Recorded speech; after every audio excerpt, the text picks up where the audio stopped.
Prontinho. E vou começar, tá bom?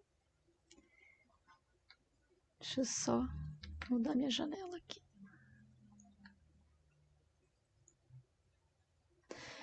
Bom, então essa é uma reunião do PDI, né? O PDI é o Plano de Desenvolvimento Institucional, e esse plano, ele é um documento que ele traz definições sobre a missão da instituição, as suas estratégias para atingir metas e objetivos, abrangendo aí um período de 4 anos, tá?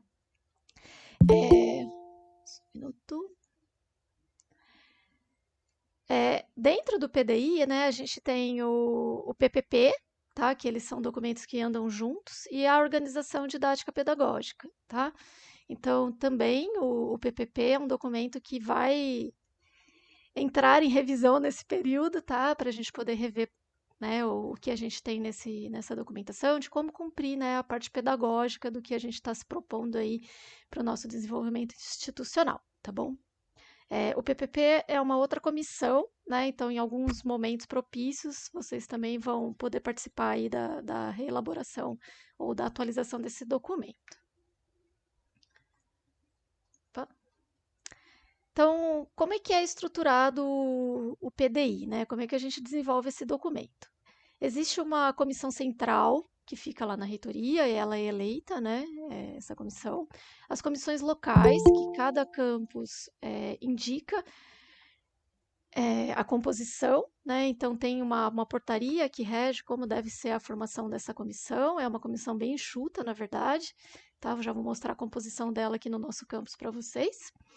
Tem uma comissão de sistematização e tem algumas comissões que são temáticas, que vão trabalhar aí alguns temas como pesquisa, extensão e outros, né? Que não necessariamente diretamente oferta de vagas e como que a gente trabalha com cursos dentro da instituição, tá bom? Tá? Esse ano, né, a comissão local, ela sofreu algumas mudanças em relação ao que a gente tinha para a revisão do PDI passado. Então, nós temos no segmento discente o Cauã, que é da agroindústria. No docente, eu estou como titular e presidente da comissão, mas nós temos alguns suplentes, né, o Rodrigo Camilo, o Gustavo Matarazzo e a Wanda, que são suplentes, porque infelizmente a gente não pode nomear mais de um docente para atuar como titular. No segmento técnico-administrativo, nós temos a Meliane, que continua também da comissão passada. Sociopedagógico, nós temos a Cris, que também continua. E na área orçamentária, a gente teve uma alteração, né? Era o Thiago, e agora a gente está com o Rodolfo Cacita, tá bom? O e-mail do PDI local, da nossa comissão aqui local, é pdi.avr@ifsp. Então, se tiver alguma dúvida, alguma sugestão, alguma colocação a fazer, pode encaminhar o e-mail para esse endereço, né, que a comissão toda recebe, tá? E ainda nesse e-mail fazem parte o Sebastião e o Júlio. Eles também recebem toda a comunicação que chega para o PDI. Então, o que a comissão local faz? Eu falei isso, né, em outras oportunidades, mas tem um monte de gente nova e é algo sempre bom da gente lembrar, né? É importante da gente entender que a comissão local do PDI, ela não é um grupo de pessoas que tomam decisões, né? A comissão, ela não é deliberativa, nada disso. A comissão, ela atua muito mais como uma auxiliar, né, uma mediadora do processo de construção desse plano de desenvolvimento institucional. Nós fomos aí designados para a gente fazer o negócio acontecer no campus. Então, a gente vai apresentar algumas informações que são solicitadas, a gente vai mediar essas reuniões, vai mediar algumas discussões entre a comunidade toda, entre a gestão. A gente é responsável por fazer toda a parte de consulta à comunidade, né, que tem todo um protocolo para se fazer isso, consulta pública.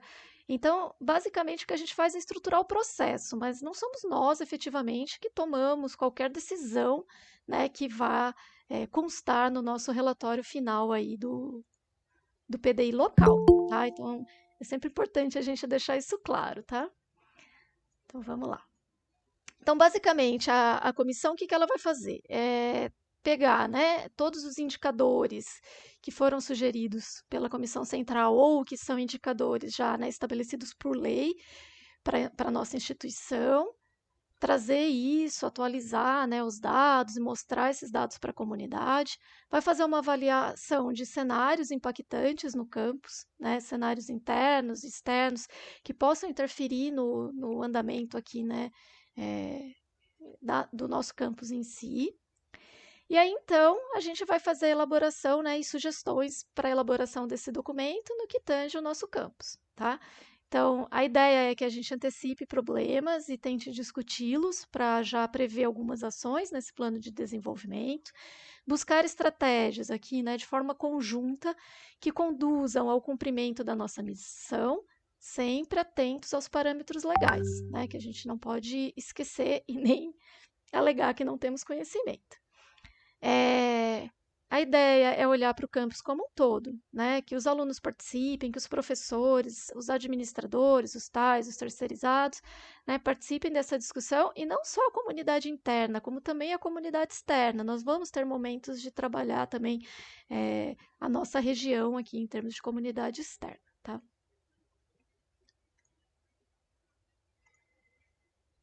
Opa, deixa eu só por tudo aqui. Então, não sei se todo mundo teve oportunidade de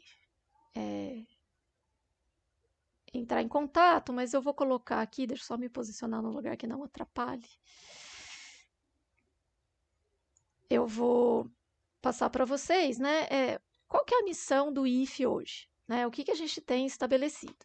Então, a missão do IFE é ofertar educação profissional, científica e tecnológica, orientada por uma praxis educativa que efetive a formação integral e contribua para a inclusão social, o desenvolvimento regional, a produção e a socialização do conhecimento. Tá? Então, essa seria a nossa missão. A visão seria ser referência em educação profissional e tecnológica no país. E como valores nós temos identidade, ética, respeito à diversidade, inovação, sustentabilidade, excelência, transparência, gestão participativa e democrática. Né? Então, a missão, a visão e os valores da instituição, elas já são essas, já tem um tempo, mas nesses momentos, né, de planejamento estratégico, a gente tem a oportunidade de rever, de readequar, de sugerir melhorias, né, retirar ou adicionar alguma coisa. Tá? Então, a própria reitoria nos solicitou que fosse feita uma consulta à comunidade, né? Opa, desculpa.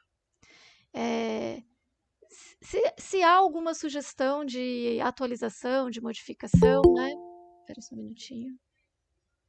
De atualização para esses três tópicos. Então, quem tiver, pessoal, vou pedir para que entre nesse formulário, depois eu vou mandar por e-mail novamente, tá, com a apresentação, mas que entre no formulário e deixe a sua sugestão. O formulário vai ter um campo para sugestões para missão, para visão e para valores, ok?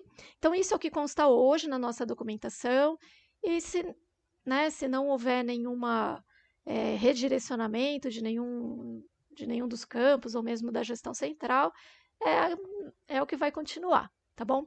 E a ideia é que a gente se baseie também, né, nessa missão, visão e valores para desenhar o nosso plano aí, né, de gestão. Então, como que a gente vai atingir isso daqui, certo? Tudo vai depender das ações que nós estamos planejando aqui fazer nesses próximos 4 anos, tá?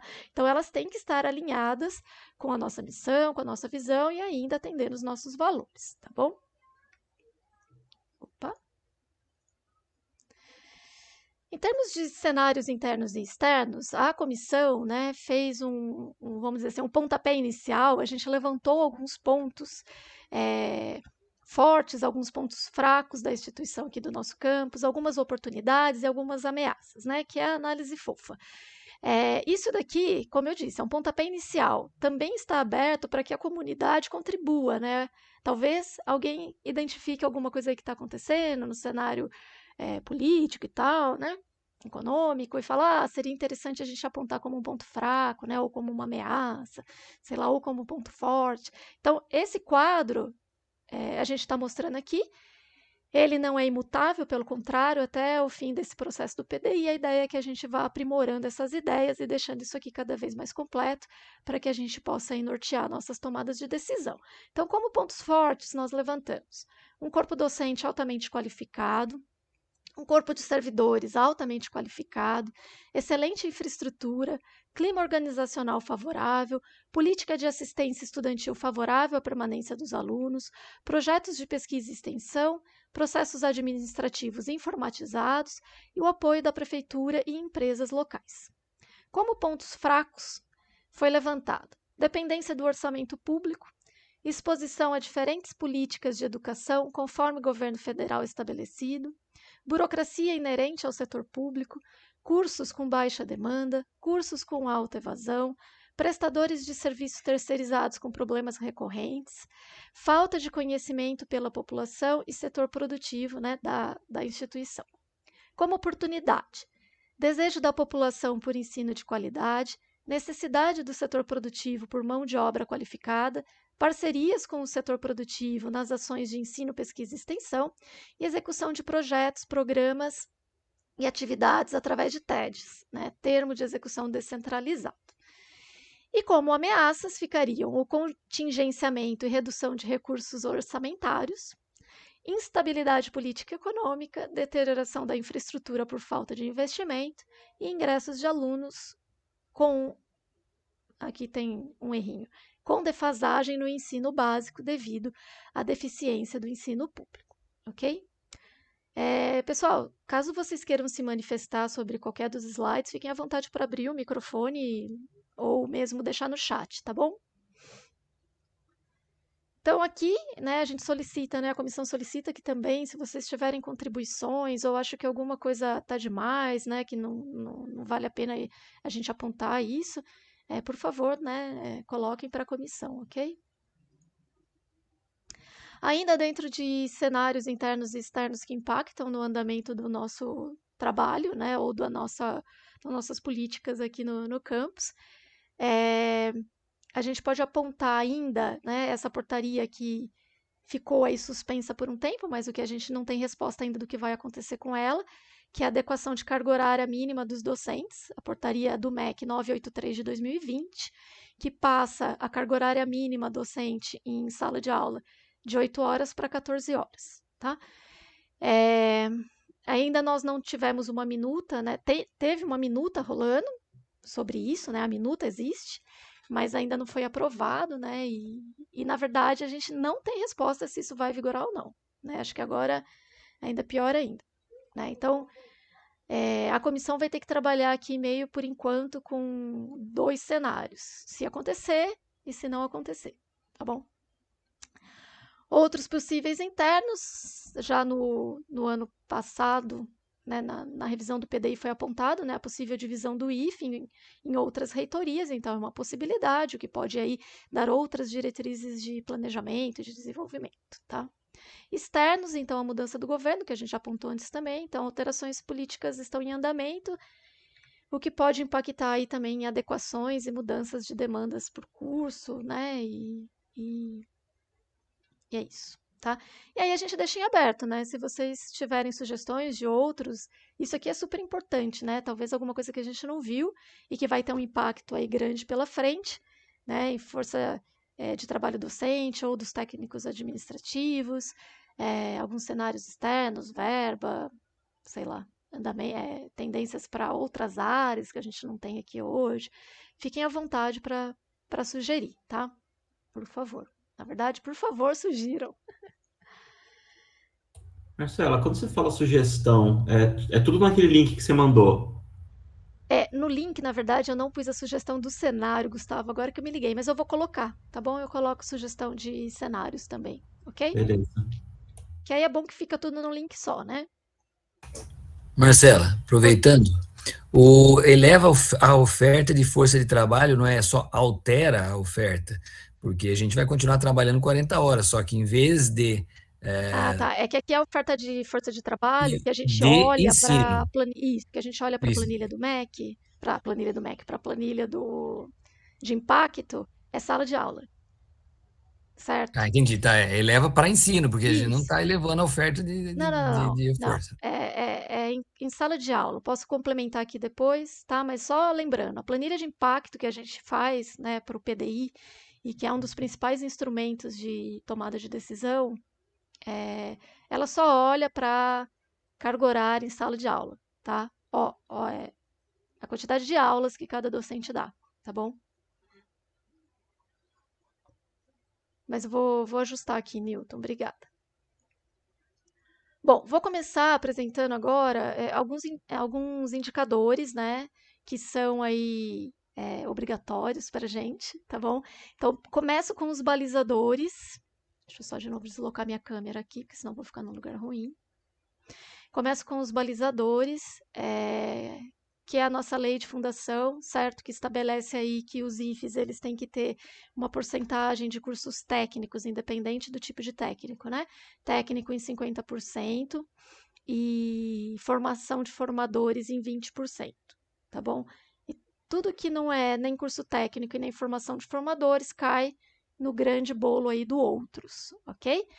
Então, aqui a gente tem uma evolução, né, de 2016 a 2021. Na verdade, esse aqui é o mesmo gráfico que eu fechei o PDI passado com vocês, que foi a nossa última planilha de impacto, em que a gente fechou com 42 quase 43% em técnicos, 25 em licenciaturas e 33 em outros. Então, a gente estaria ali na marca do gol para alguns, né?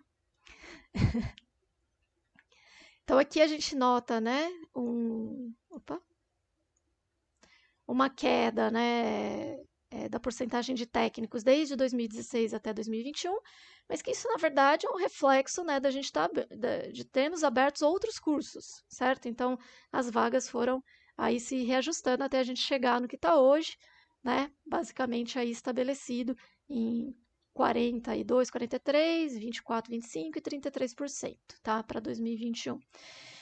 2017 e 2018 nós tivemos aberturas de cursos, todos eles dentro de outros, né? Então, por isso que a gente começa a ver aqui o aumento da oferta de vagas em outros a partir da barrinha laranja, que foi 2017. E aí, consequentemente, começam a cair as outras barrinhas, tá bom?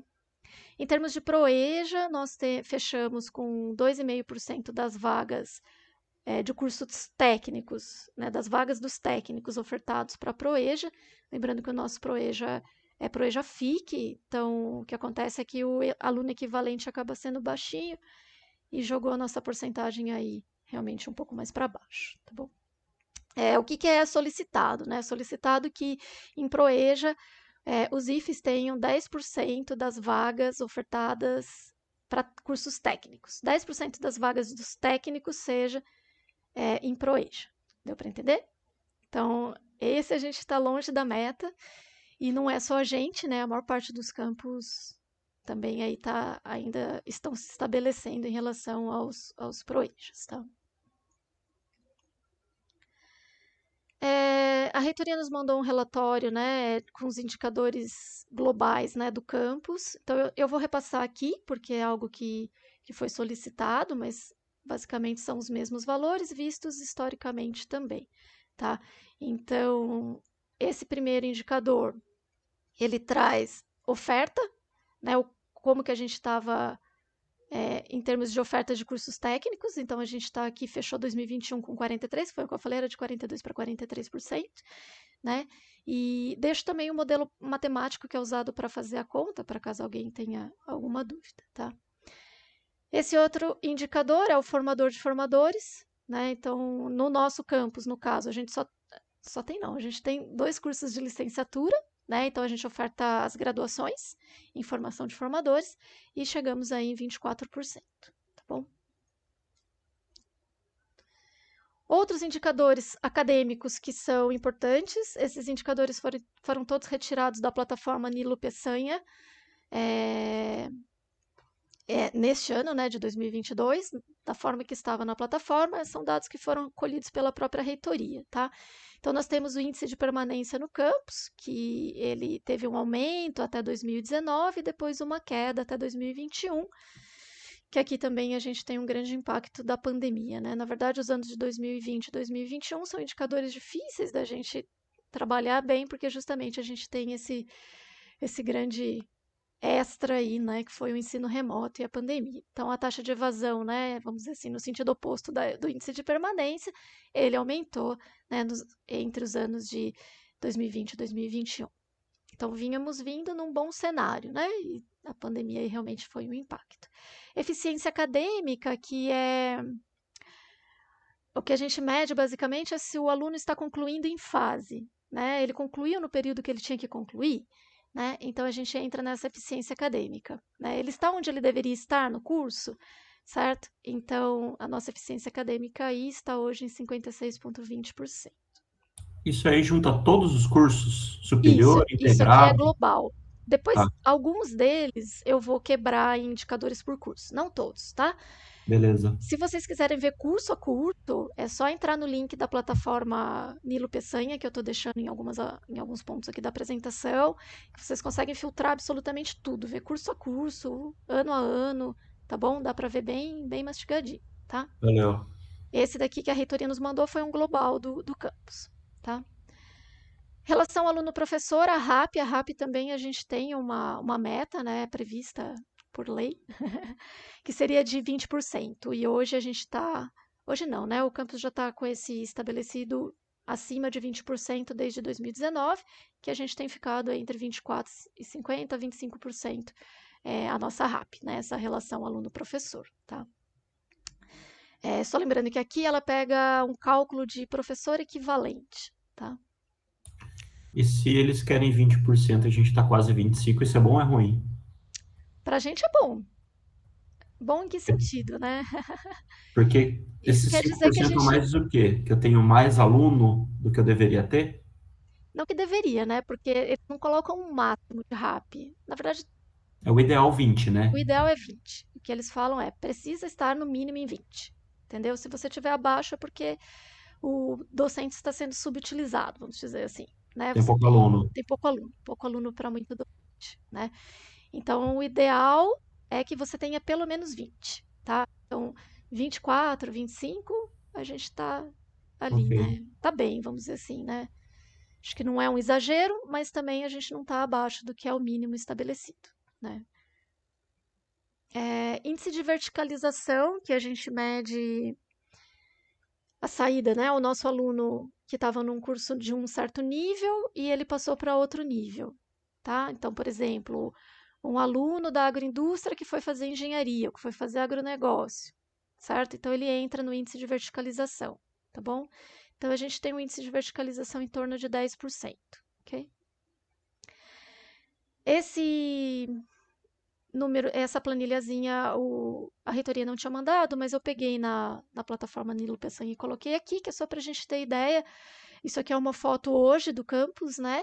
O número de matrículas vigentes neste ciclo aqui no campus Avaré, então nós temos 1.385 vagas no ciclo vigente, nós temos 1.285, o que nos dá uma taxa de ocupação de 107%, 108 quase. Né? Então, isso quer dizer que a gente está com mais alunos do que a gente oferta vaga hoje matriculados. Tá? Por que isso acontece? Tem duas situações em que isso possa acontecer, né? Em que a gente está com muito aluno represado, né? Que não está cumprindo aqui o ciclo do curso, né? Então acabou reprovando, ou saiu e depois voltou, né? Trancou e voltou, e então ele continua aqui, né?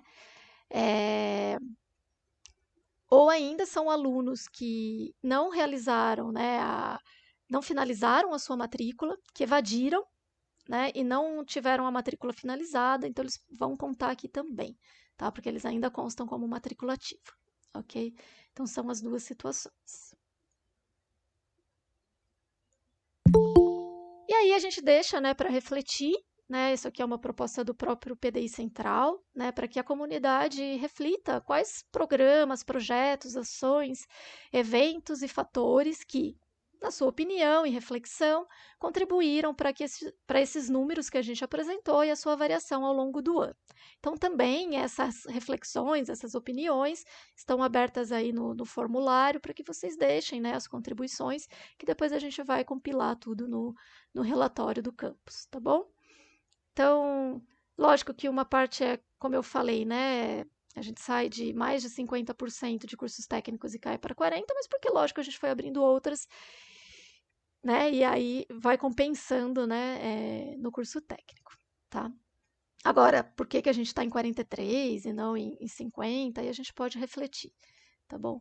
E nos outros indicadores também, se tiverem coisas relevantes, porque qual que é a ideia dessas reflexões? Que a gente use isso para tomar decisões mais para frente, tá? Eu preciso fazer ações mais intensas de permanência e êxito, ou dar uma olhada, por que que eu estou com tanto aluno fora de ciclo? Será que realmente foi só um impacto da pandemia?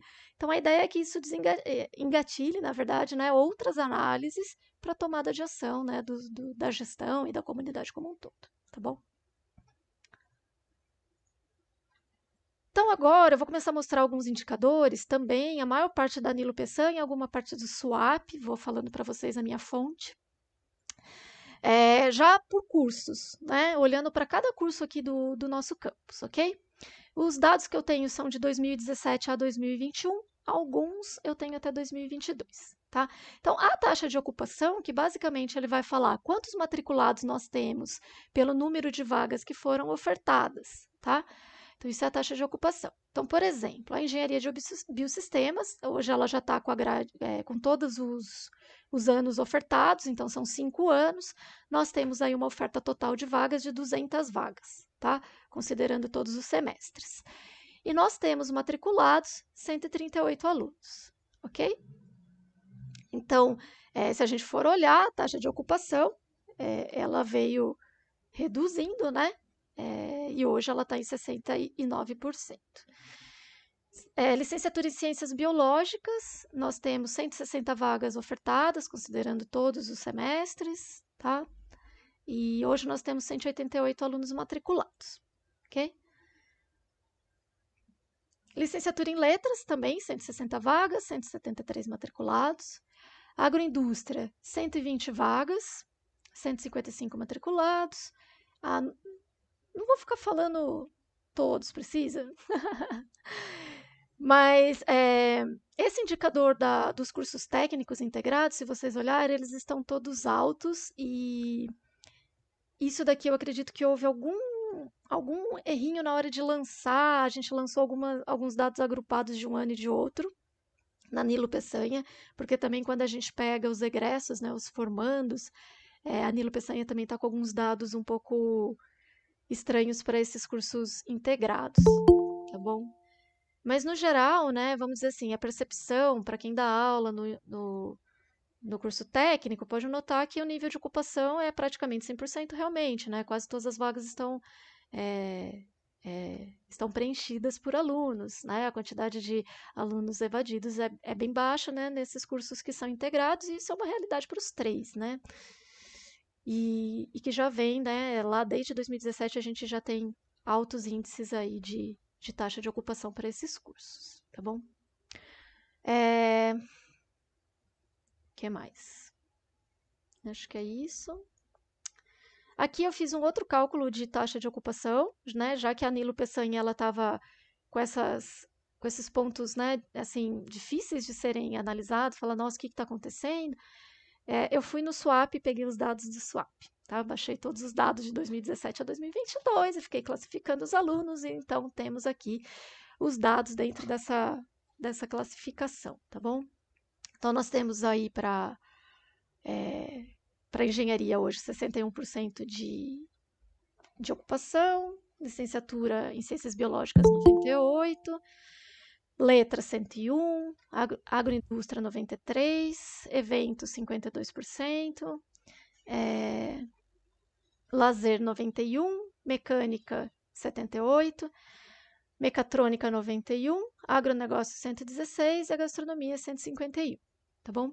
Eu aproveitei aqui esse slide para colocar também, né, o quanto que isso seriam em números de alunos efetivos, né, porque às vezes em porcentagem é difícil a gente saber quantos alunos tem. Então, hoje matriculados, né, eu tenho essa linha aqui, se vocês tiverem alguma dúvida pode perguntar, não vou ficar falando um por um, que senão, né, a gente não termina.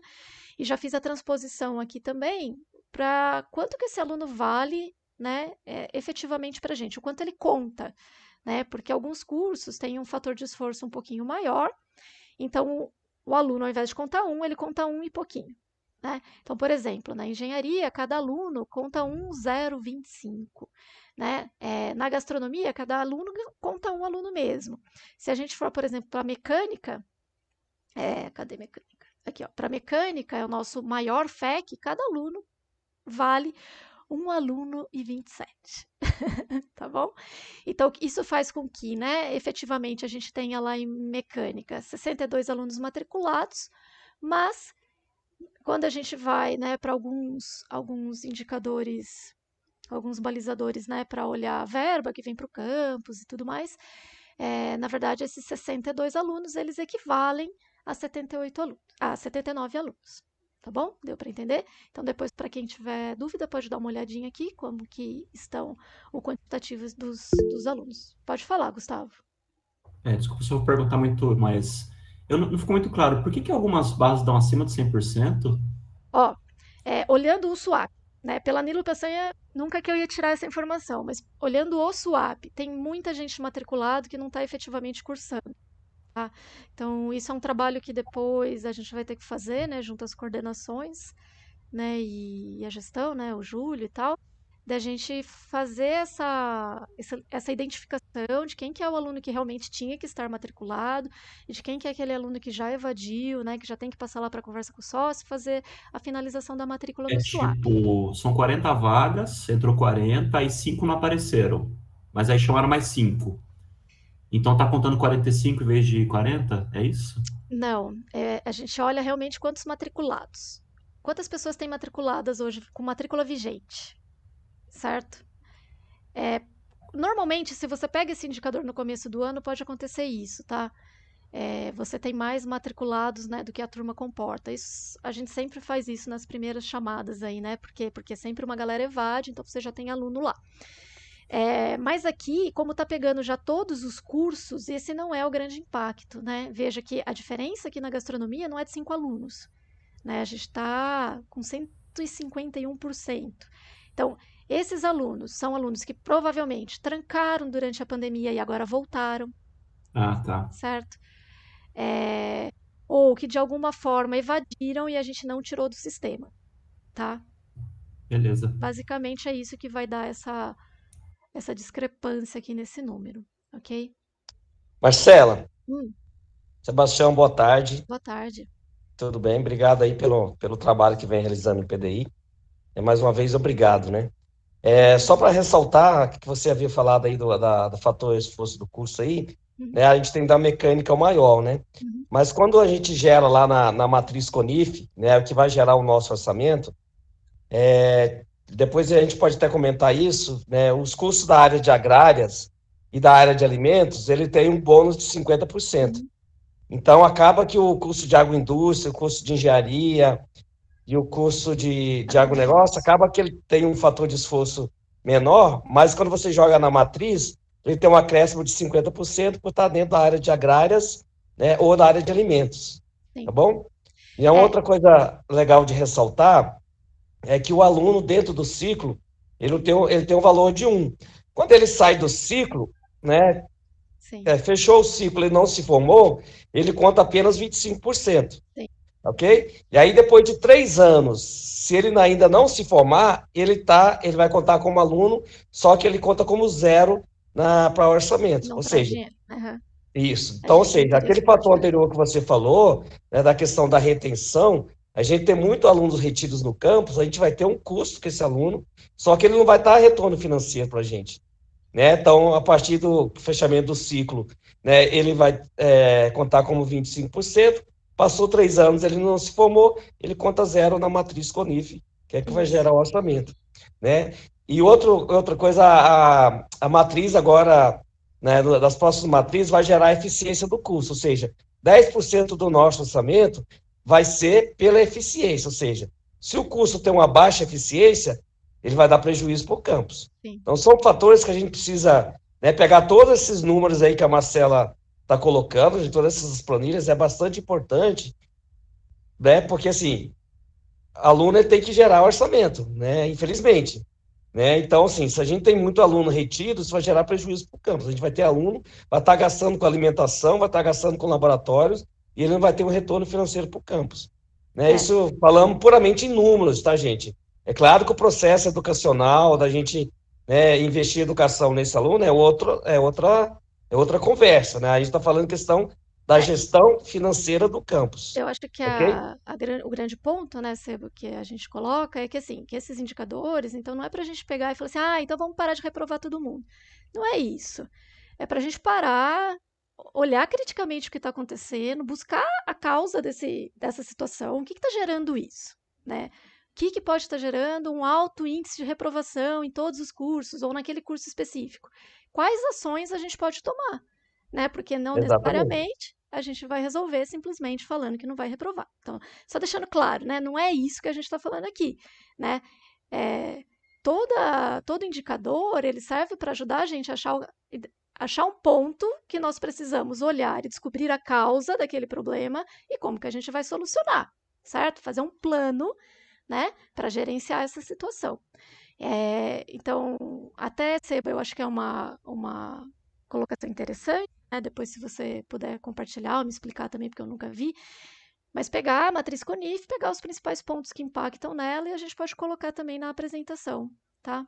Tá, ok, depois a gente pode sentar, que a matriz mudou do ano passado para cá. Uhum. Esse ano ela não chegou a rodar, porque devido ao baixo orçamento Sim, que estava na LOA, né, na PELOA, no projeto de lei orçamentária, não rodou a matriz. Mas parece que na discussão para a PELOA do próximo ano, vai entrar aí um acréscimo no orçamento. Se entrar esses 500 milhões, né, que o pessoal da transição está querendo, vai rodar a matriz. Daí a gente pode sentar e discutir, né? Dá para a gente, por exemplo, pegar cada curso, quanto que cada aluno daquele determinado curso sim. está gerando de orçamento para o campus.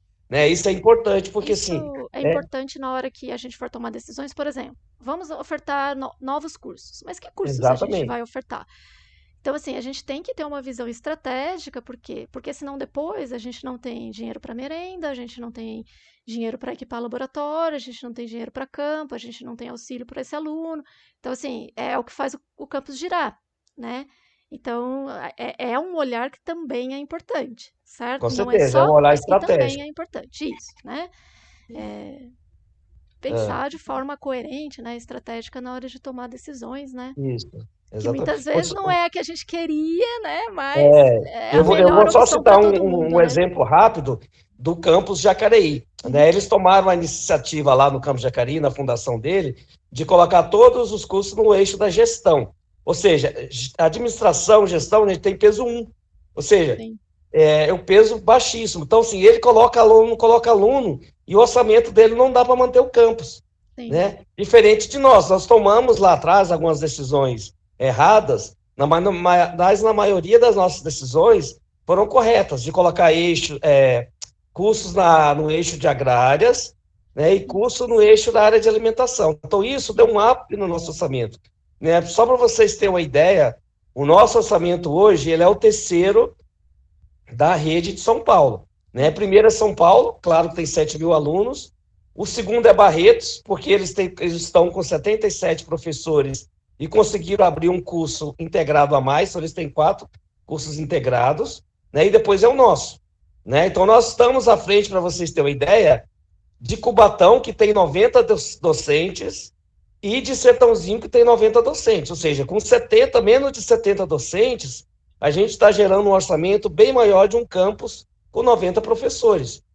Ok? Então, isso foi a consequência de decisões corretas que nós tomamos lá atrás, né? sim. Tá certo que tem algumas arestas aí que a gente vai chegar, depois a gente precisa aparar essas arestas, que a gente ainda pode ser muito mais eficiente, dependendo das decisões que nós vamos tomar nesse PDI agora. É Por isso, isso que né? é importante a gente participar realmente. Eu estou vendo aqui 31 pessoas participando dessa conferência, né? A gente tem que se envolver todo o campus, porque as decisões que a gente vai tomar nesse PDI aqui vai impactar lá na frente, Exatamente. tá bom? Então, esses momentos, né, decisórios é justamente para isso. Ah, tudo bem, ninguém vai acertar sempre. Outra, a gente trabalha com formação de profissionais e tem toda a mudança de mercado, né? não tem jeito, né? Alguns cursos têm ciclo de vida mais longo, outros mais curtos, então acho que não é nem uma decisão errada no passado. É uma decisão que teve o seu tempo, o seu momento, mas que hoje talvez ela tenha que ser melhorada, né? E é para isso que a gente tem Exato. esses ciclos, né? É um processo de melhoria contínua e que a gente vai se adequando e se tornando cada vez mais eficiente. Acho que é essa a visão, né? Seba, obrigado aí pela fala. Obrigado a você, Marcelo. Vou continuar aqui, porque senão a gente não acaba hoje. A taxa de evasão, então, quantidade de evadidos por vaga ofertada, tá? Então, esse dado eu também tive que pegar do Swap, porque na Nilo Peçanha tem alguns dados que estão muito estranhos nos últimos anos, tá? Então, estou trazendo aqui. Engenharia de biosistemas está com uma taxa de evasão, né? Ela flutuou, a última turma está em 16%, licenciatura em ciências biológicas 14%, letras com 9%, né? Tá bem bom. Agroindústria 10%, lazer 9%, técnico em mecânica, pulei eventos, desculpa, eventos 55%, mecânica 35%, mecatrônica 9%, agronegócio 16% e gastronomia 10%. Então, se a gente fazer assim, uma análise rápida, né, a gente vê que os maiores comprometimentos em termos de evasão estão nos cursos concomitantes. Isso é uma constante em todo o IFE. Se a gente for pegar quase todo, né? Assim, lógico, não vou gerar uma regra, né?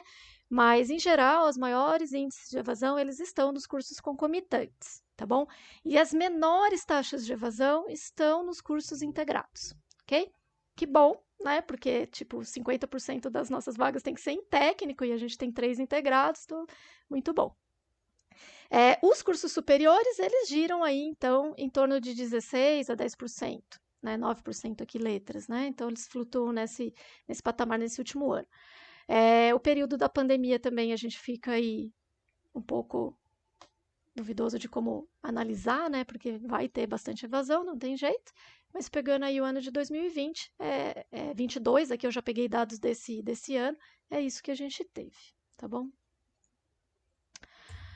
Essa barrinha de 10% é o aceitável? Vamos lá. Essa barrinha é assim, ó. Não há nenhum documento que fale o quanto você tem que ter, oficialmente, tá? Mas, para o MEC deveria ser 0. Para a reitoria, eles estão indicando, sugerindo que a gente trabalhe em torno dos 10%. Tá bom? Mais para frente eu volto nessa discussão. Tá? Então, não é o MEC que coloca esses 10%. Isso foi uma sugestão lá no treinamento que a gente fez do PDI, que seria talvez uma referência, tá? Trabalhar com 10% de evasão. 10% de evasão é uma evasão relativamente baixa, né? Vamos olhar assim, é a evasão que os integrados têm, que é baixinha, né?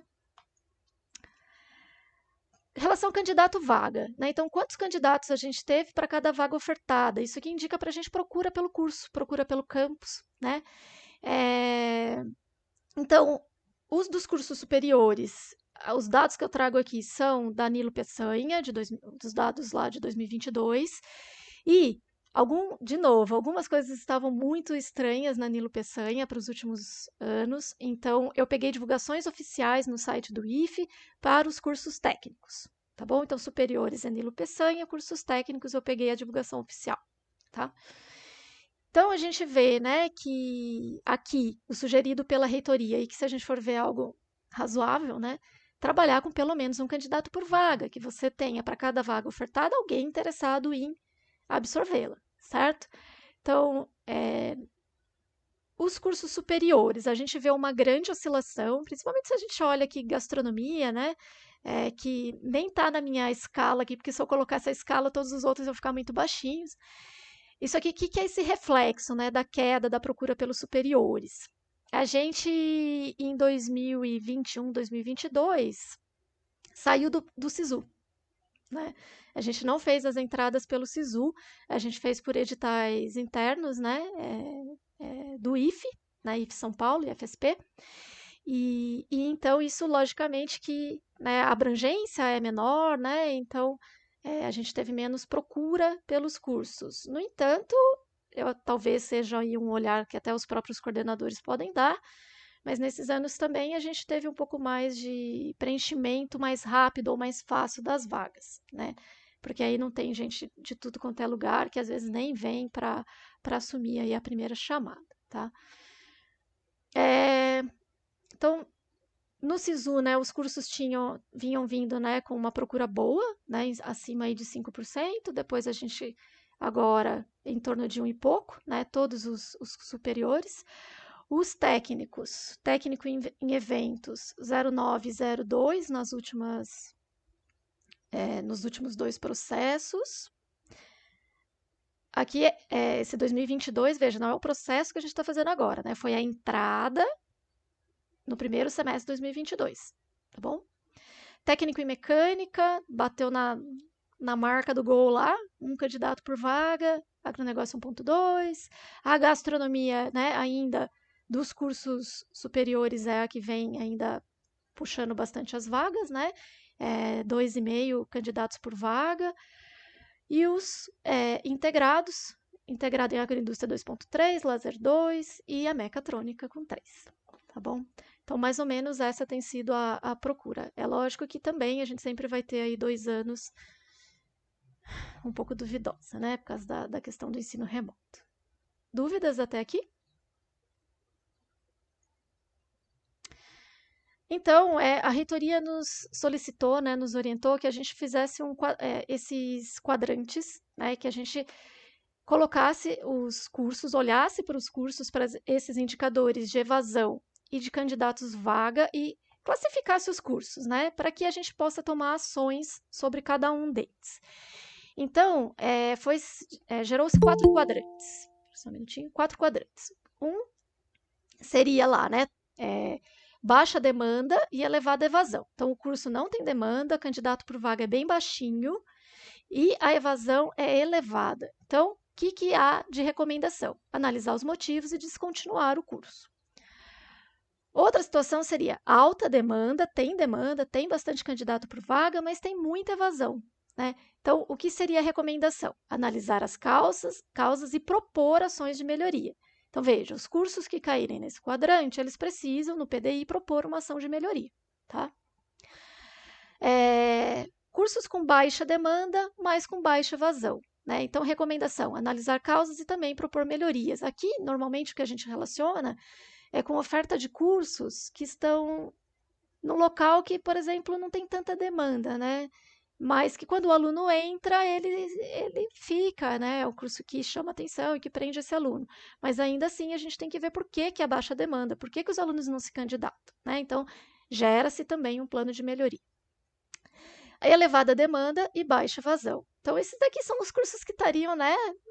Vamos dizer assim, no melhor cenário possível. A gente tem gente querendo cursar e esses alunos entram e eles ficam até o fim, tá? Então, essa seria o melhor dos cenários. Como sugestão, né, a Comissão Central sugeriu, tá, que a gente trabalhasse com 10% e um candidato vaga para montar aqui, então, os quadrantes, tá bom? Deu para entender esses quadrantes?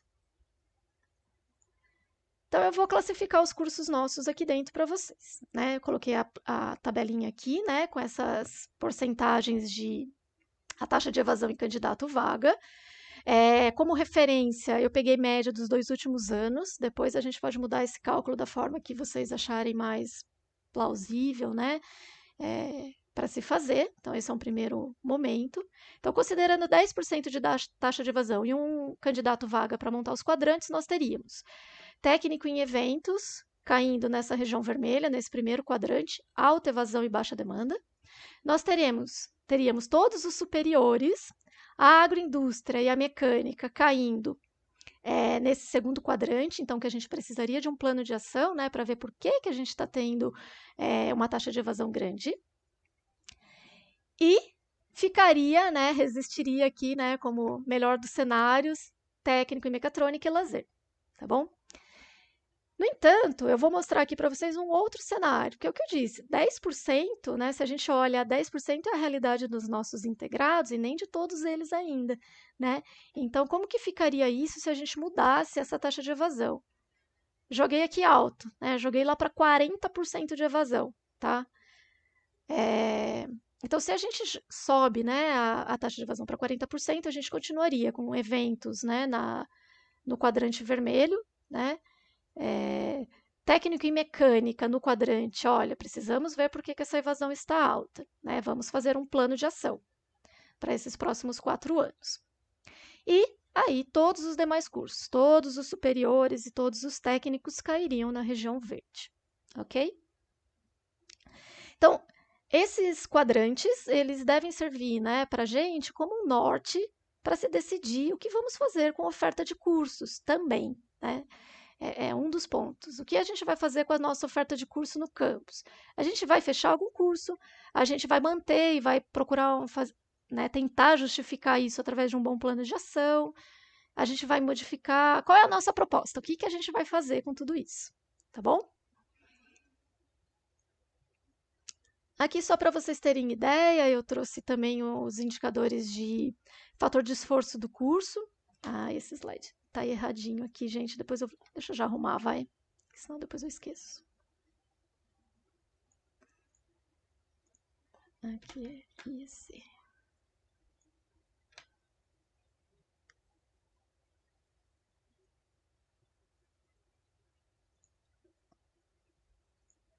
Rapidinho.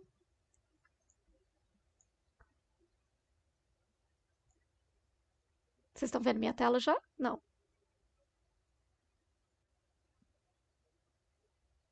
Foi, né?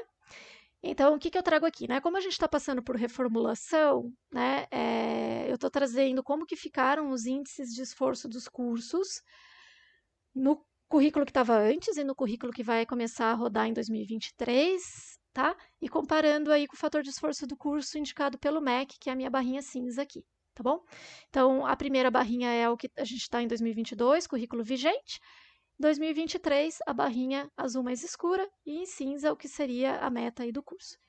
Então, biosistemas, a gente teve um aumento pequeno, mas teve, né, de 1,04 para 1,08, que quem se lembra da grade de biosistemas, nós não tínhamos disciplinas com mais de um docente, né, e aí foi solicitado que pelo menos para as iniciais com laboratório que tivessem essa sobreposição de carga horária, né, para atender os laboratórios. Licenciatura em Ciências Biológicas passou de 1,3 para 1,07, tá? Batendo na marca do gol ali, né? Ótimo. Letras não tem regência compartilhada, então acaba sendo 1, né? O IEC. Técnico em agroindústria saiu de 1,35 para 1,19. E o sugerido é 1,02, ficou um pouco acima, mas a gente já vê, né, uma justificativa aqui de diminuição, tá? Técnico em eventos e técnico em lazer integrado. O lazer eu não peguei o dado, mas em eventos não tem docência compartilhada, então também não entra aqui. Mecânica permaneceu praticamente constante, né, o IEC, e ainda bem acima do que bem acima do que seria o FEC do curso, tá? Técnico em mecatrônica, 1,33 para 1,34, também ficou parecido, um pouco ainda acima do FEC do curso. Agronegócio não tem docência compartilhada e gastronomia não tem docência compartilhada, então eles ficam todos com 1, tá? O que estaria aí dentro do que é permitido, né? Agronegócio até tinha uma gordurinha ali, não é pouca também, mas não usou, tá? Então, só para a gente ter uma ideia como vai estar aí o índice de esforço de cada curso no próximo ano. E por falar, né, nas grades novas, vamos olhar aí algo que impacta bastante, que é a demanda docente, tá? Então, o que eu trouxe aqui para vocês foi dentro da atribuição, né, que as coordenações me passaram para as grades novas, tá? Então, isso aqui é como a gente vai estar após o período de transição, quero deixar isso bem claro aqui, frisado, né? É uma visão após o período de transição, quando estiver rodando todos os PPCs que estão, né, sendo aprovados agora para iniciar em 2023, tá? Então, basicamente, o que eu fiz foi pegar a atribuição que os coordenadores fizeram, olhar por área, né, do docente, semestre ímpar, semestre par, como que estaria a carga horária, né? Então, eu tenho aqui o quantitativo de professores, essa planilha está olhando professores no geral, ela não está olhando os casos, né, de redução de carga horária, como dos coordenadores. Isso a gente vai fazer lá na planilha de impacto um pouquinho mais para frente, mas dá para ter uma ideia de como está a área, tá?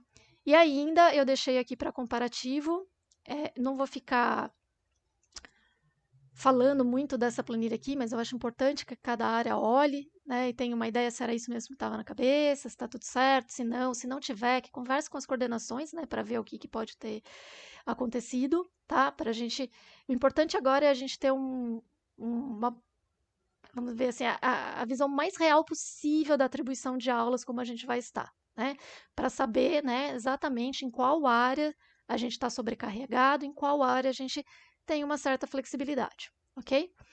Deixei aqui para vocês, né, num caso do cenário 1, que seria a manutenção da nossa portaria vigente, 10 aulas por professor, né, no máximo, né, permite que a gente pegue, no mínimo, desculpa, no mínimo 10 aulas.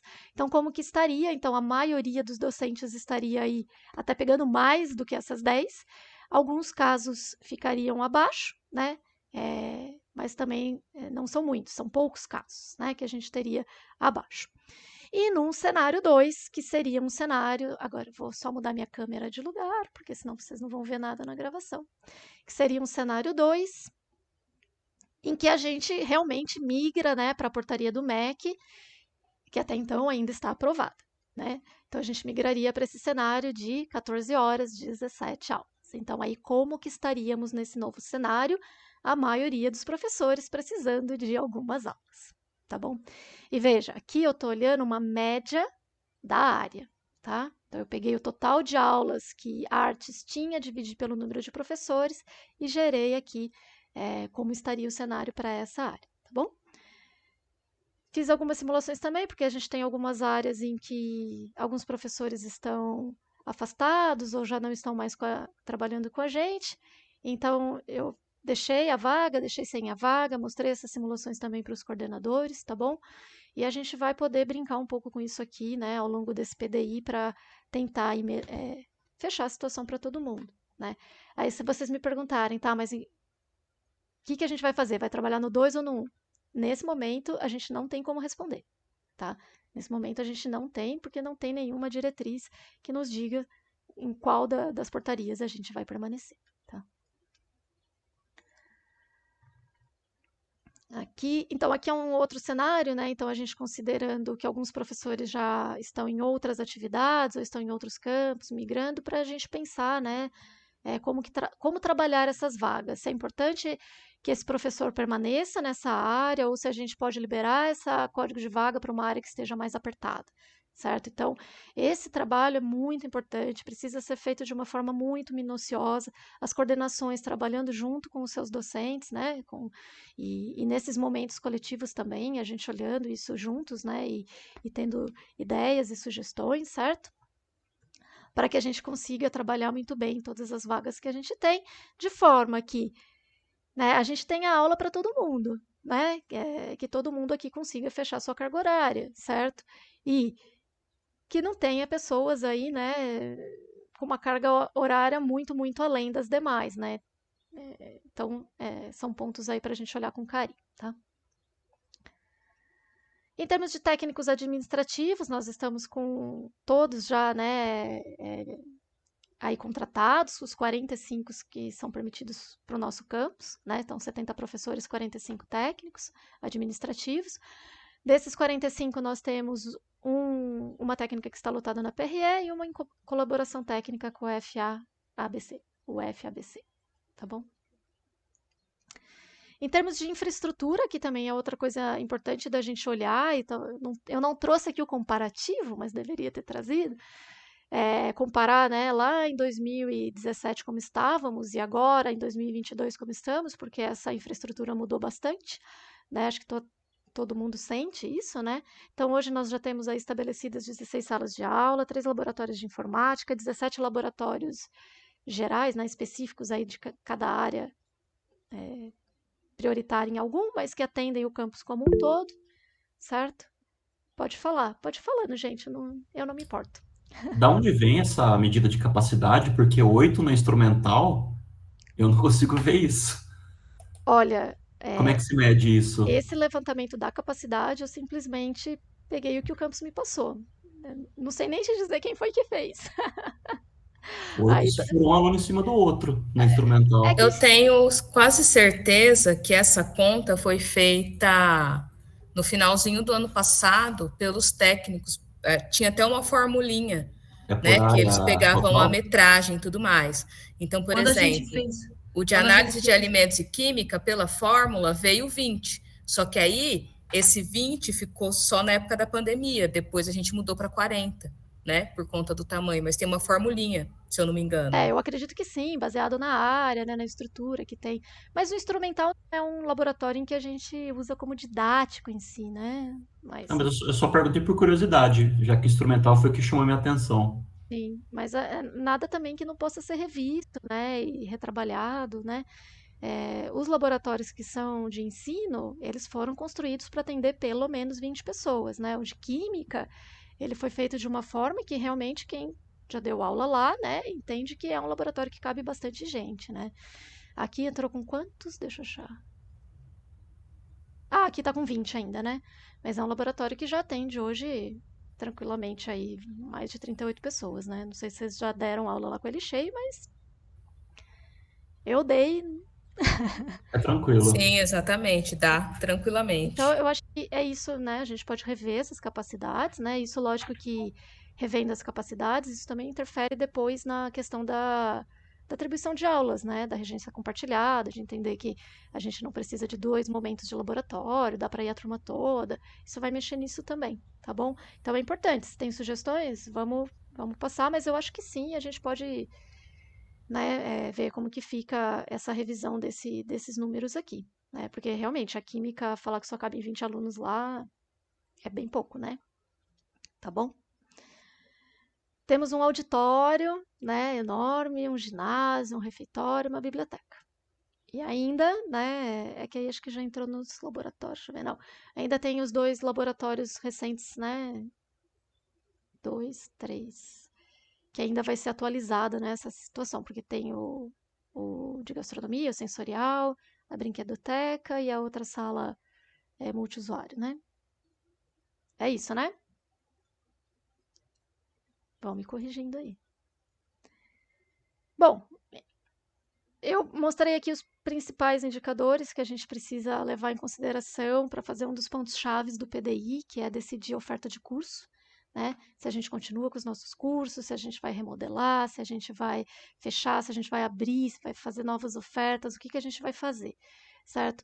Para a proposta de abertura de curso, o que a gente precisa considerar, então, né? Áreas com carga horária, então não adianta a gente falar que vai ofertar um curso que seja de mecatrônica, porque a gente já está com o quadro completo, e a menos que role aí uma super, né, negociação para trocar pessoas intensamente, que eu acho que é muito difícil de ocorrer, já é uma área que está sobrecarregada, né, que já tem a carga cheia, né, e muitas vezes passando. Então, talvez não seja a melhor área para a gente falar, vamos abrir um curso, né? Mas nós temos outras áreas que vão apontar, olha, eu tenho, sei lá, tá, gente, ó, chutando agora, né? Eu tenho química, eu tenho químicos e agrônomos. O que a gente faz com isso? O que é possível? Bom, aí a gente já está numa visão boa alinhada com a do Sebastião, né? Porque dá para pegar um monte de curso na área de agrárias e alimentos, né? E produção de alimentos, é, é, inclusive de níveis técnicos, certo? Para gerar cursos. Então, essas discussões a gente precisa ir, né, alinhando e trabalhando para tomar decisões acertadas, né? Que, vamos dizer assim, vamos pensar assim, tem que resolver a vida de todo mundo, e não só de um. É a vida de todo mundo, não só de uma área, tá?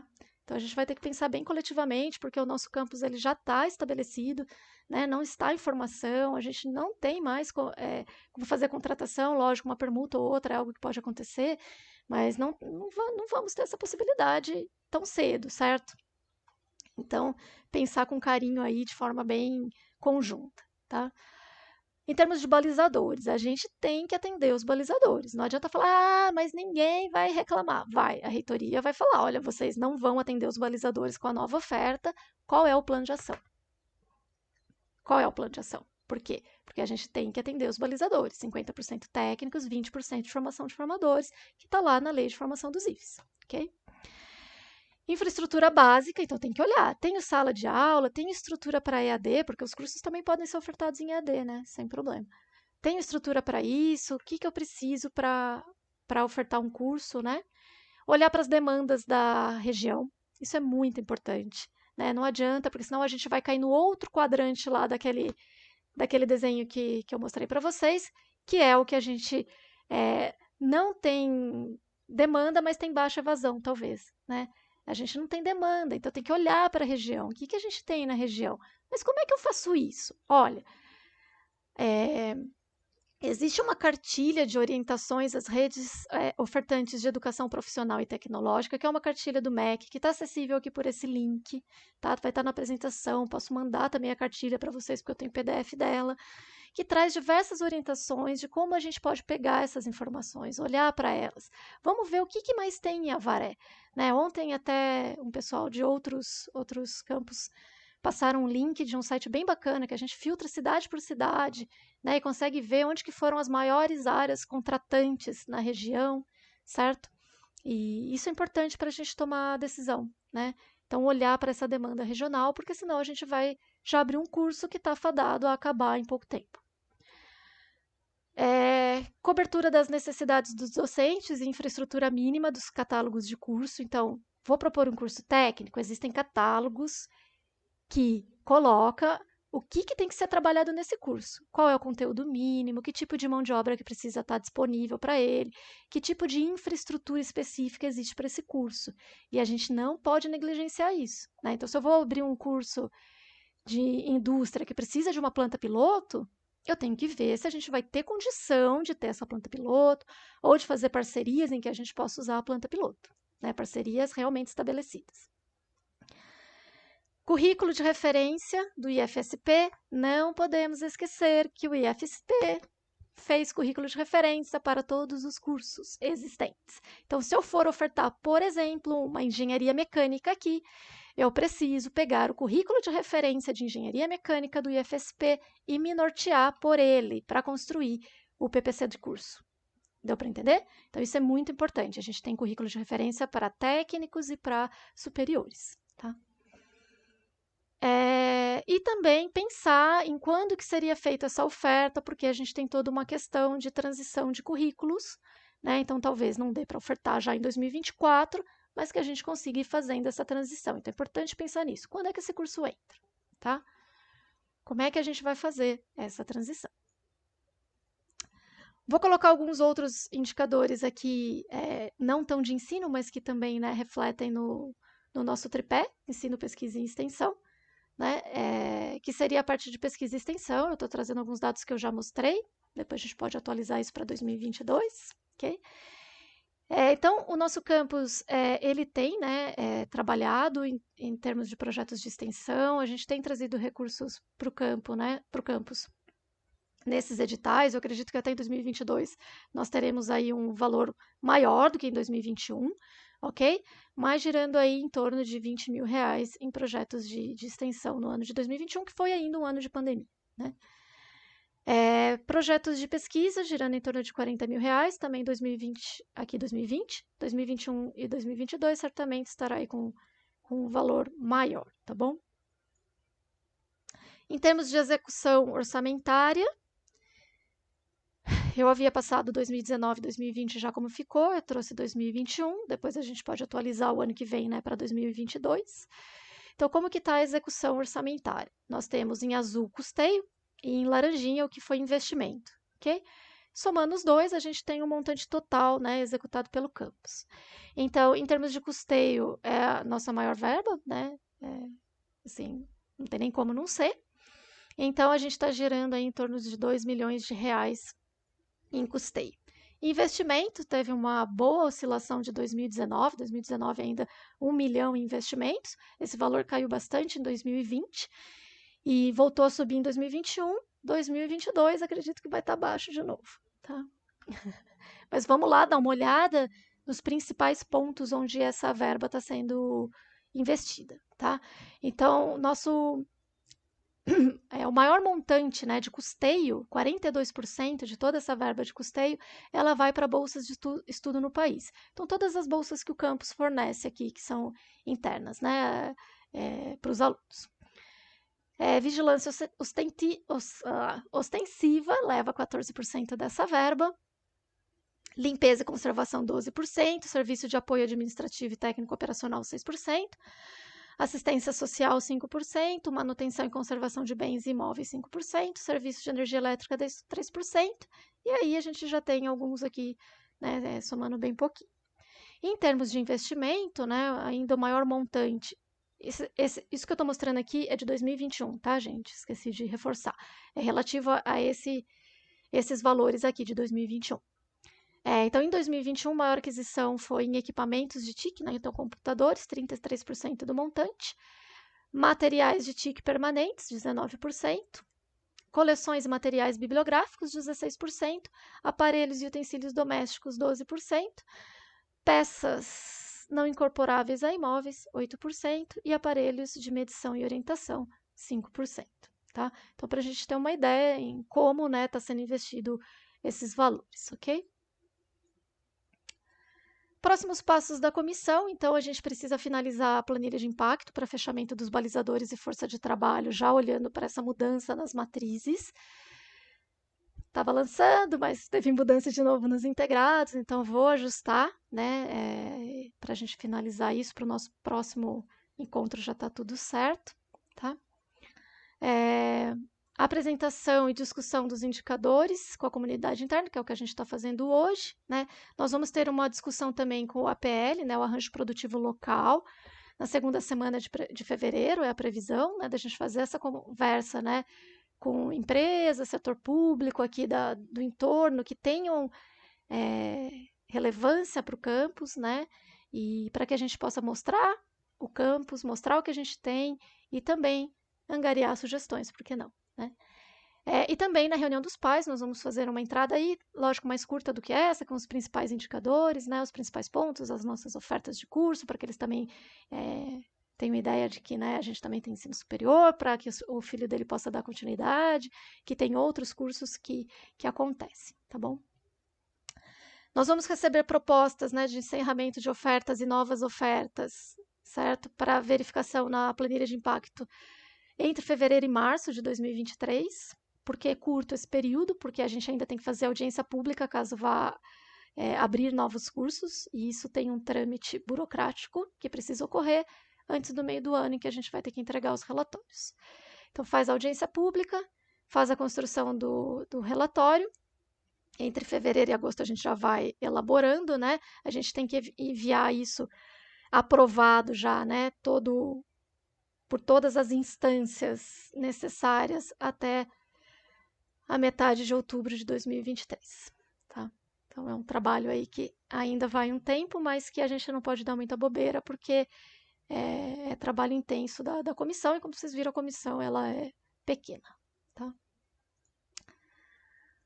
Então, pedir ajuda aí nos próximos passos para coordenação e direção, né? Que faça essas mediações de conversa com as suas áreas, né, com os docentes que estão vinculados diretamente, mas também não só, que chame os professores que estão dando aula nos cursos para fazer essas conversas, essas discussões, tudo bem? Que nos chamem para fazer simulações na planilha de impacto.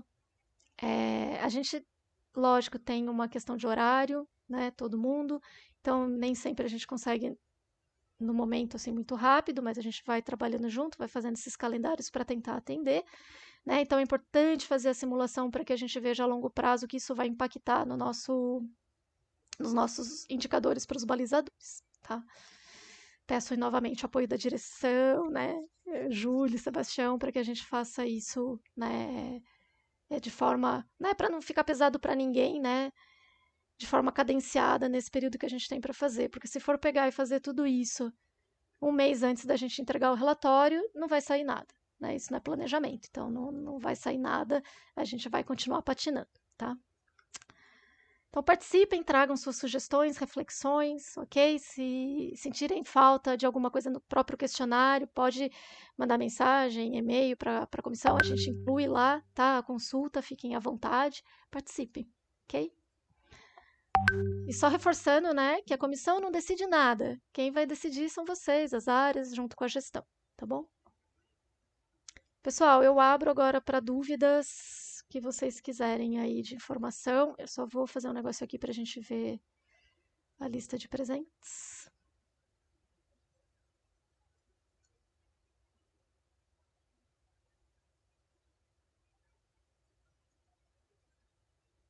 Alguém quer se manifestar? Quer dar alguma sugestão, alguma coisa que talvez a gente não trouxe de informação e que seria legal ter?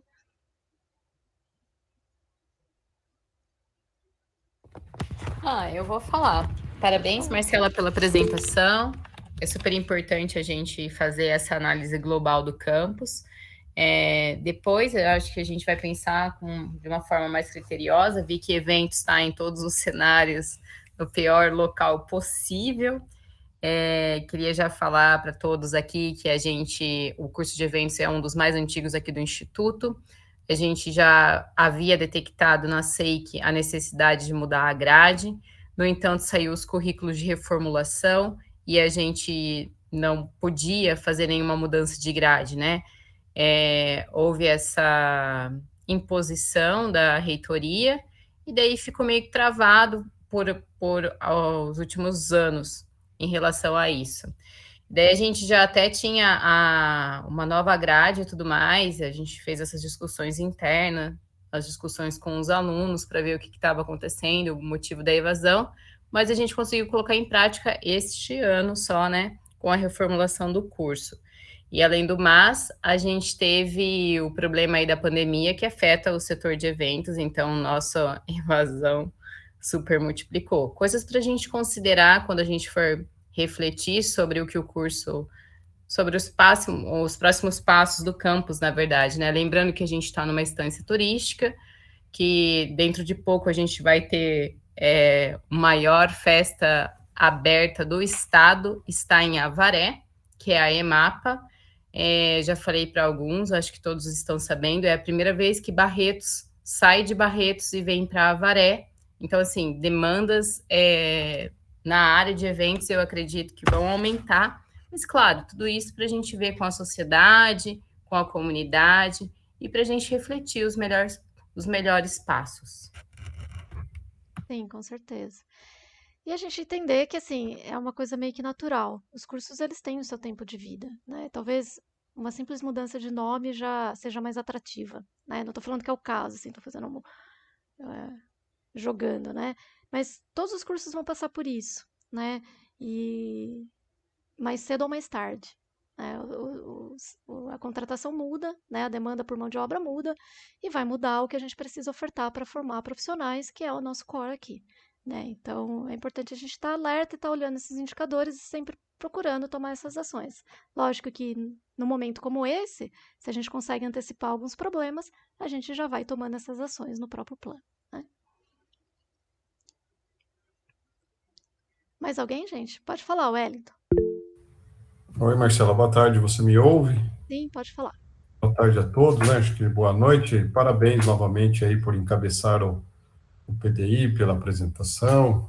Eu perdi o comecinho, mas você deve estar acompanhada de mais uma equipe aí, né? Assim, uma coisa que lá no começo talvez eu não vi, e que é uma sugestão minha, que a gente tem que melhorar também, é a questão da comunicação. Acho que a comunicação entre nós aí, de alguma forma, acho que falha, e às vezes até a comunicação com os nossos alunos. Então, acho que um dos problemas nossos aí, e não é comum, né, desculpa, não é que não é comum, é um problema que também em outras instituições isso ocorre, então a comunicação é uma coisa que a gente sempre precisa melhorar. Eu tenho uma dúvida em relação aos cursos, no caso do FIC, onde que os cursos FICs entrarão nessas modalidades, porque, assim, ao meu ver, né, não sei se está correto, mas eu acho que a gente poderia ofertar mais cursos FICs, tá? Porque alguns campos fazem isso, por exemplo, se eu não me engano, o campus Rio Preto só trabalha com curso FIC, e eu acho que é uma ideia de que a gente pode ter uma saída aí pelos cursos FICs, tá? Mas eu tenho uma dúvida aqui, onde que encaixaria esses cursos FICs para a gente melhorar os nossos índices aí. Wellington, só respondendo assim, né? O que acontece? Quando a gente olha para a matriz da planilha de impacto, ela olha para aquilo que é regular, aquilo que a gente tem que garantir. Então, os cursos que são regularmente ofertados, a gente só fechar a porta aqui, só um minuto. Pega qualquer folha, não vai nem desenhar hoje.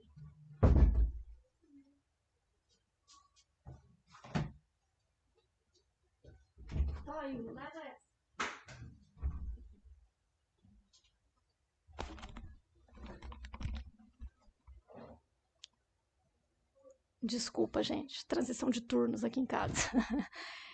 Então, assim, ó, a planilha de impacto ela vai olhar aquilo que é regular, né? Que a gente tem que ofertar. Então, eu preciso ter força de trabalho para aquilo, senão o curso não roda, certo?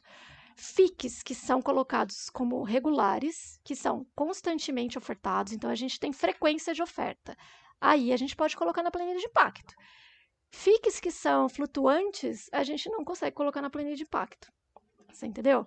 Então, por exemplo, o EJA nosso, ele é FII.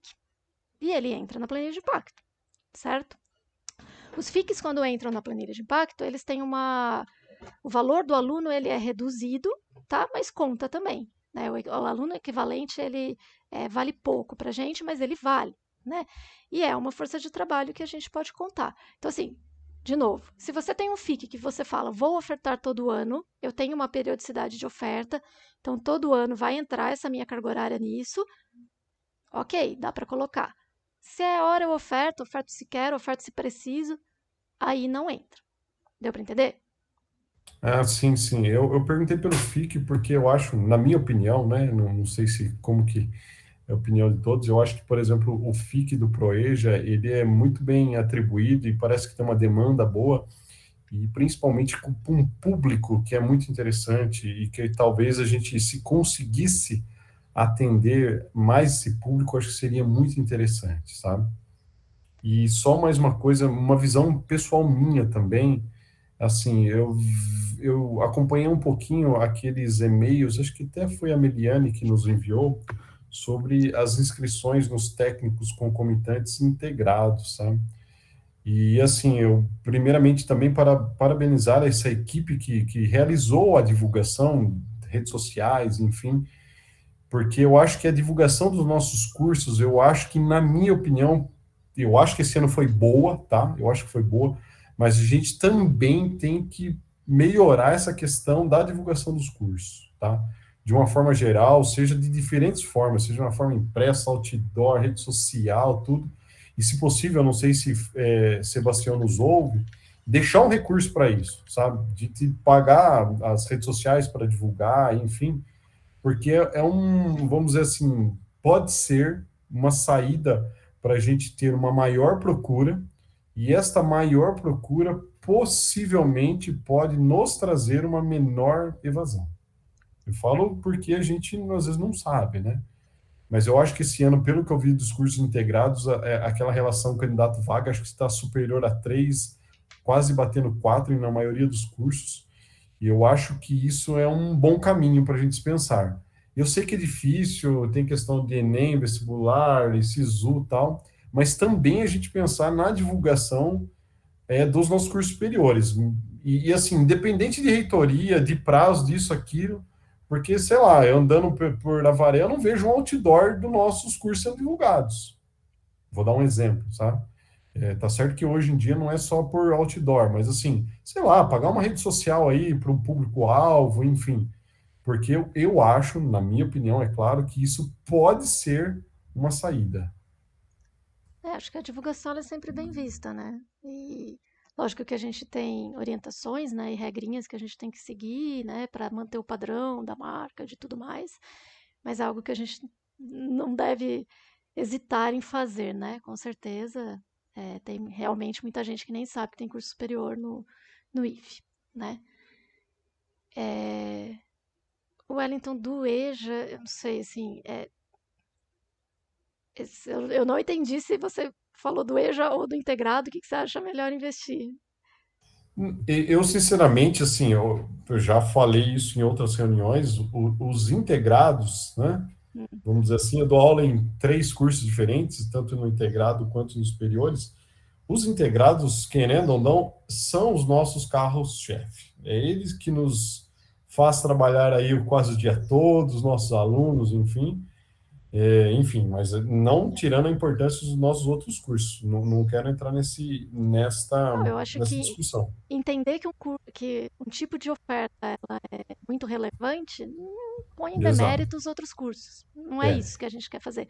Mas é importante a gente entender que realmente um ponto forte da instituição é esse. E que bom que é esse, né? sim. Porque aí a gente está alinhado com a finalidade, né, do instituto, certo? Mas o que eu queria dizer é que os cursos dos EJAs, eu acho que tem um público bem interessante, que é um público que basicamente, assim, são algumas escolas e poucas atendem a esse público, tá? E que, assim, que a gente possa também melhorar com esse que nós estamos, se é que ele vai continuar, não sei, sinceramente, mas é um público que me agrada muito ver lá dentro do Instituto. É. Porque, Proeja, se você falar que vai abrir, a reitoria vai te abraçar, te falar, ó, que então, bom. e eu entendo que às vezes tem a dificuldade, a questão de matriz, a gente tem que É, pensar em todas, tudo que é possibilidade, tudo, uma tudo. coisa que acontece é que o Proeja FIC acaba que a gente tem um monte de aluno, mas ele vale muito pouco, né? Se a gente fosse o ofertante de todo o ensino, né, aí isso seria similar a um integrado, né? Mas hoje a gente não tem isso, né? Sim. Então É seria uma que assim, possibilidade, né? o que eu vejo de interessante também, primeiro, é o público. Claro que a gente não pode só olhar a planilha e não pensar na questão social, Sim, educacional, enfim. tem que juntar tudo, E né? sim, tem Achar que um ser ponto tudo. ótimo aí. E eu acho que também a carga horária também, ela pode ser melhor dividida com esses cursos, Sim, porque às vezes uma determinada área, enfim, ela esteja, sei lá, com uma carga horária mais baixa, a gente pode direcionar essa, vamos dizer, essa galera, vamos dizer assim, mas que não seja específica a isso, que a gente pode fazer um combinado e, sei lá, fazer um rotativo aí para a gente ministrar aula. E também como aprendizado nosso, porque é um público que precisa, é um público interessante, e claro, né, eu sei que às vezes não conta, assim, em termos financeiros, mas a gente tem que pensar, né? A gente tem que pensar em várias possibilidades, e eu acho que você fez uma fala interessante, que assim, não é um problema de uma área, de um problema de um docente, é um problema de todo mundo. A gente, como grupo, né, só para finalizar, a gente tem que pensar em todo mundo, não ficar ninguém para trás, não, porque se a gente chegamos aonde chegamos, é porque, como um grupo, é normal ter as suas divergências aqui e ali, mas tem que ser como um grupo, ok. tá? E assim, né? Talvez a gente não abra muito, a gente fique muito fechado nos tipos de curso que a gente tem, mas existem outras opções, né? A gente tem cursos de extensão de longa duração, que inclusive a gente pode ofertar como para formação de formadores, né? Que não vão contar lá nos outros, vão contar lá nos 20 e poucos por cento. Né? Então, existe a possibilidade não só do FIC, que é curta duração, mas de extensão de longa duração. Então, talvez, por exemplo, se a gente mantém aqui o cenário 1, a gente junta essas áreas que estão com um pouco mais de carga, né? Mas que não o suficiente para se abrir um outro curso técnico, mas que a gente consegue aí, né, colocar um curso de extensão de longa duração, ou mesmo algum FIC, né, já estruturado que vai entrar na planilha de impacto, certo? Uma Wanda, pós-graduação, é, aí tem que. O que que vai balizar isso, né? Como sim. que a gente vai equiparar lá os balizadores, tá? 50, 20, 30. Baseado nisso que o Wellington está falando, mas eu também penso que quando o Instituto Federal valoriza mais esse em detrimento daquele outro curso, existe um plano de governo que está por trás disso, né? Porque isso ele vai vindo de cima. Então, eu acredito que existe algo maior, né, dentro do governo que define quais as linhas que são prioritárias para os institutos federais trabalharem. E isso baseado em estudos, em planos de governo, em direcionamentos, né? O que eu quero dizer é que existe uma razão de um determinado curso ser mais valorizado do que o outro, Sim, né? Então, é importante a gente enxergar isso também, né? sim. Que nós estamos aqui né? A gente está na linha de frente, mas existe todo um estudo que foi feito lá atrás para definir esse curso é melhor do que esse. Não melhor E o nem melhor, pior. isso. Toma cuidado com essa palavra melhor, não é isso, né? Não Mas é esse é que sentido, traria não. mais benefício no geral para a comunidade, né? Então, Isso, agrárias, né? Queira ou não, o Brasil tem muita mão de obra ofertada em exatamente. agrárias, então é um local que é uma área que a gente consegue se desenvolver na produção de alimentos e tal.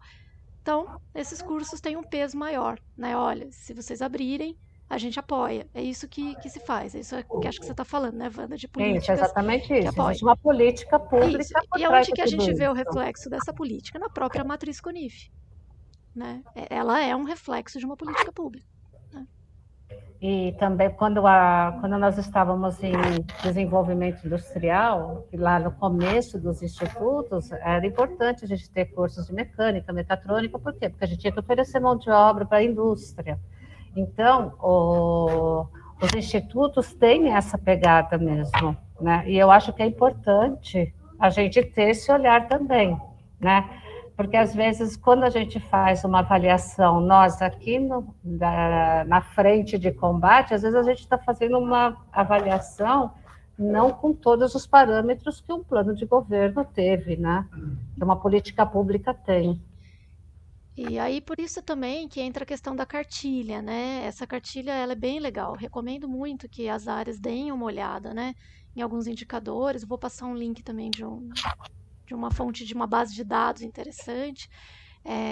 Porque é justamente isso. Olha, tudo bem, você vai ofertar um curso, mas vamos no mínimo olhar se tem uma demanda, né? Porque isso é estratégico, né? Isso é atender a região em que a gente está inserido, que é um dos nossos papéis, né? A gente atender regionalmente aqui com excelência. Então, é importante a gente olhar, né? E para isso existem vários bases de dados que possam nos ajudar. E que também a gente pode olhar em algumas políticas públicas, né? E também a gente pode olhar lá na matriz que nos gera recurso para manter um campus, né?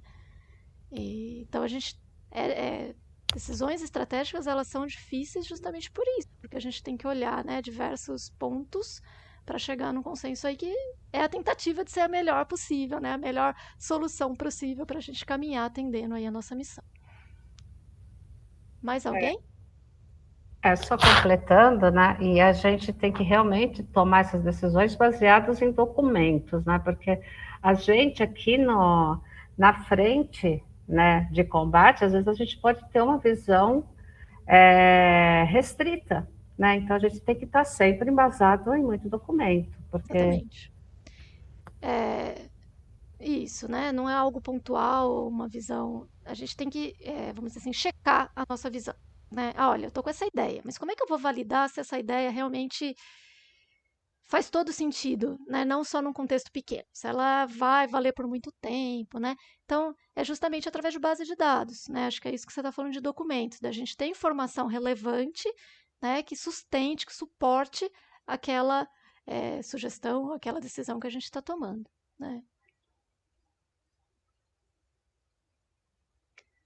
Ok, pessoal. Então, agora a gente vai começar um trabalho bem próximo das gestões, né, dos gestores, Júlio, Sebastião, os coordenadores de curso, para a gente ir trabalhando essas crises, essas áreas, né, pela atribuição de aulas, a gente vê que não há um balanceamento ali, né, da carga horária dos docentes, então é importante fazer esse balizamento. Então a gente vai ter esse trabalho agora junto à gestão e mais para frente a gente volta a falar com todo mundo, mas eu acredito que as coordenações sempre estarão aí também levando pontos de discussão para vocês e fiquem à vontade para entrar no formulário, né, e ir colocando as respostas. Eu já vou atualizá-lo com mais alguns pontos aí que surgiram aqui do encontro, tá bom?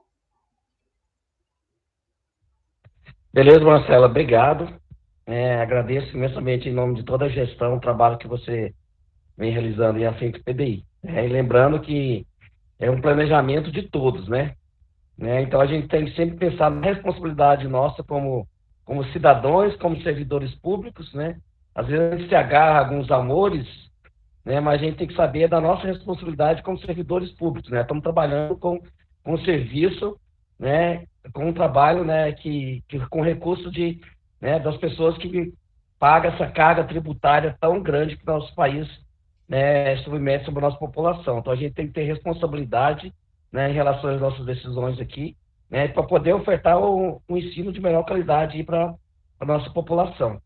Bom, então eu espero que todos participem, que tomem as decisões, né, sempre pensando, né, para o bem da instituição e da comunidade qual nos cerca, tá bom? Obrigado aí, boa noite a todos. Boa noite, gente. Obrigada, Sebastião. Obrigada, Júlio. Júlio, se quiser falar alguma coisa também, se não, eu acho que mais ninguém se manifestar, eu vou encerrar. Tranquilo? Bom, pessoal, então eu agradeço em nome da comissão, tá bom? A gente vai compartilhar as atas, mandar para as assinaturas de todo mundo no Swap, tá bom? Que esse processo ele tem que ser todo documentado. Vamos pôr o vídeo no YouTube do campus, então quem quiser também perder ou quiser pegar alguma coisa, fiquem à vontade, tá bom? E estamos aí para qualquer dúvida. Até mais, pessoal. Boa noite a todos e muito obrigado mesmo pela participação.